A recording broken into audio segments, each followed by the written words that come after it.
Page 4 now. And at the top of this page, we have a restatement of that property we used back on page 1, 2, and 3 that says if you have a product of, if you have the root of a product, you can rewrite it as the product of the individual roots and vice versa, either direction, of course. This one is about division. If you have the nth root of a division statement, x divided by y, usually written as a fraction, you can split it up into separate radicals, of course, with the same index. And again, this goes that direction or that direction, so we'll use both. And we're assuming, to make things simple or simpler, that x and y, the variables, will be not negative, and the denominator will not be 0 either, because you can't divide by 0. So on to number 20, and these are called division problems or division exercises. This is 5 divided by square root 11. We don't want a decimal answer. What we want is to write the answer so that either all the radical signs disappear, or so that if there is a radical sign involved, it's no longer in the bottom of the fraction. We don't want any radical signs in the denominator. So if it's just something like a square root denominator, this simple trick works. You multiply the top and bottom of the fraction by the same square root. Remember, we can multiply the top and bottom of a fraction by anything we want. So we do this, and that takes care of getting rid of the radical in the denominator. Root 11 times root 11 would be, by the way, off to the side, root 121, which of course is just plain old 11. Square root of a number times itself gives you the number. The numerator here is 5 times square root 11, and you can't reduce, you cannot divide 5 and 11 by the same number. There is no such number. And don't fall into the trap of thinking, oh, I'll cancel the 11s. This is not an 11 on top. This is 3 point something. That's the square root of 11. Okay, that is done. And this process of getting rid of all the radical signs in the denominator, that's what these words mean. That's called rationalizing the denominator, which means making the denominator a rational number, a number that is either a whole number or an integer, or it can be written as a common fraction. Whew, that's a lot of words. Oh, what do we do here? Very simple. Multiply the top and bottom by square root 3. And we get 7 square root 3 over root 3 times root 3 makes a 3. Can we reduce this at all? No. Finished. Number 22. Same idea. We got a square root denominator. Multiply by that same square root.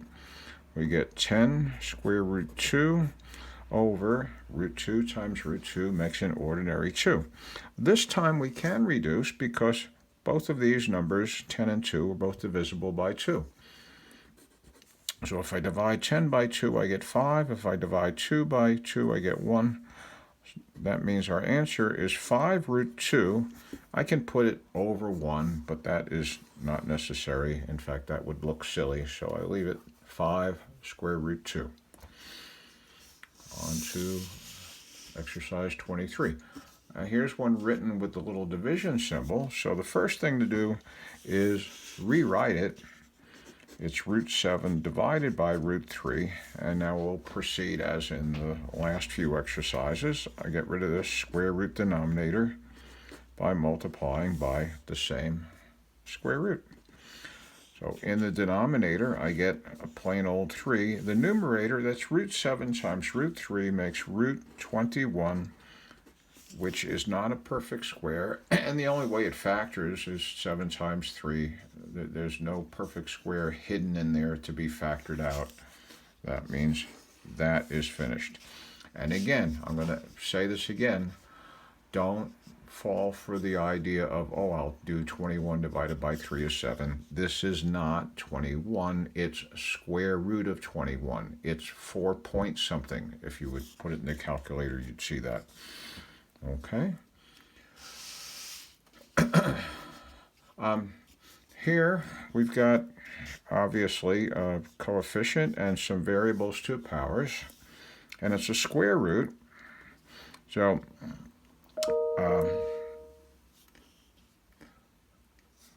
square root of 81 is exactly 9. Square root of x to the 10th, remember how we do that? We take the exponent and divide by the invisible index 2 for square root. So we get that. And downstairs, y to the 16 divided by 2. There's our final answer. Okay. Now this one's a little more trouble. Let's see what happens here. First of all, if I would rewrite this as a single fraction, 3t over 14h, nothing wrong with that, but it does not lead anywhere. I cannot reduce that. That does not reduce. So I'm going to multiply the top and bottom by square root 14h, and we'll see what happens. Well, if I do that, root 14h times root 14h makes 14h. And up on top, I get this is 3 times 14. That's 3 times 7 times 2. There is no square root hidden in there to simplify. So 3 times 14, that's 42. And t times h, I just write th. That is the best we can do. Now, it's about to get a little more difficult. Feel free to push pause and go get a coffee or something, or a snack. That's one nice thing about working this way. We can stop and start as we want. Multiplying by this cube root of 4 isn't going to get rid of the radical sign here. We need to multiply by something so that when we're done multiplying, in the bottom, in the denominator, we have the cube root of a perfect cube. So it might be useful to think of the 4 in a different way. Think of the 4 as 2 squared. If I would multiply 2 squared times 2 to the first, then I would get 2 to the third. And if I've got something to the third power, that's a perfect cube. That's the very definition of perfect cube. So if I just multiply the top and bottom of this by cube root of 2, multiply the top and bottom by cube root of 2, I don't have to hang on to the exponential form. 4 times 2 is 8. And up on top, I got 5 times 2 is 10, so that's cube root of 10.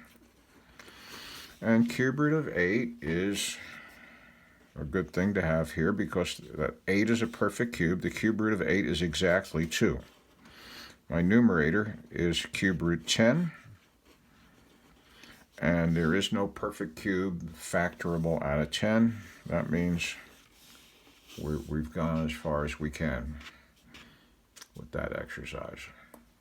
Cube root 10, that's kind of sloppy around. Cube root 10 over 2. Okay, so that's a 5 to the first. If I would multiply by cube root of 5 squared, something good will happen. Remember, we're trying to multiply to get a perfect cube so that we can take the cube root and lose the radical sign. I'm going to use 5 squared, cube root of 5 squared, top and bottom. So, in the denominator, we get the cube root of 5 times 5 squared would be 5 to the third, also known as 125, by the way. We can change this to an ordinary integer in the next step. And up on top, we have cube root of 3 times cube root of 5 times 5. There is no perfect cube hiding in there. So we'll just multiply this out. And 3 times 5, well, let me write 3 times 5 squared for the moment. Okay, and then for our finished answer, the numerator is cube root of 3 times 5 squared is really 3 times 25, which is 75.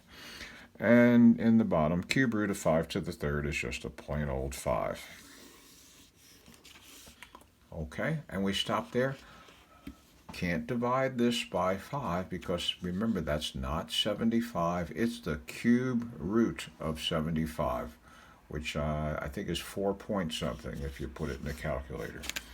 Okay, so that's the end of page 4. Thanks for watching.